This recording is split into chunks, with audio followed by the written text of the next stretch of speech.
রাখলাম তাহলে। আচ্ছা আচ্ছা ঠিক আছে, টাকাটা পাঠিয়ে দিন। আচ্ছা ভাই আচ্ছা। বাবাকে সব বলে দেবো। কি? কি রে, এদিকে। তোর বাবাকে সব বলে দিবি? কি বলে? বাবাকে সব বলে দিবি না? ওকে একটু শাস্তি কর। এই শোন, তোর বাবা কিন্তু দূরে থাকে, আর তুই যদি তোর বাবাকে সবকিছু বলে দিস তাহলে তো তোকে একদম গলা টিপে আমি একদম মেরে ফেলে দিব। বাবাকে কি বলবে? এই তোর বাবাকে কি বলবি? কি বলবি? তোকে খেতে দি না? তোকে খাইতে দি না? বল।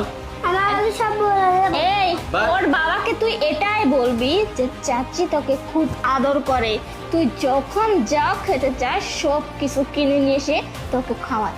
এর একটা কথা যদি বেশি বানিয়ে বলেছিস তাহলে তোর বাবা যখন চলে যাবে তখন আমি বুঝবি। যা বলে তাই শুনো। ওকে দিয়ে বাইরে ওই যে ফ্লোরটা পরিষ্কার করো। যাও, পাঠিয়ে দাও, পাঠিয়ে দাও। যা, ওয়াশরুম থেকে বালতি ভরে গিয়ে পানি নিয়ে তারপর পরিষ্কার করবি। যা। কি পরিষ্কার করতে হবে? ভাইয়া, ভাই আপনি ভালো আছেন তো? এই বাসায় কেন আসলেন? হ্যাঁ, বাসায় না আসলে তো দেখতেই পেতাম না তোমরা আমার এই মা মরা বাচ্চার সাথে কি ধরনের ব্যবহার করো। না না, চুপ কর আমিরুল।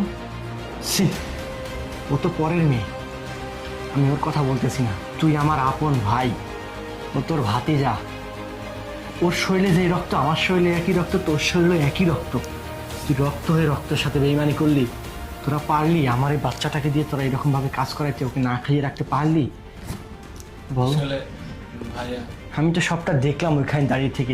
ঠিক তোরা কিভাবে আমার এই বাচ্চার সাথে কি ব্যবহারটা করিস, কি করিস। ও খেতে চাইছি, ওকে খাবার রান্না করে খাওয়াতে বলতেছিস কেন রে?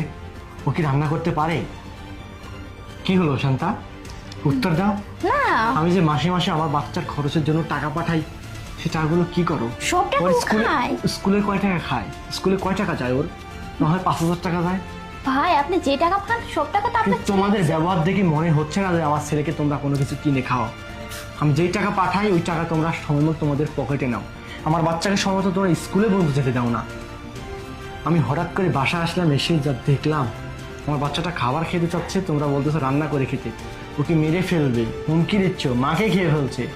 আরে মা আমার একটা বাচ্চা।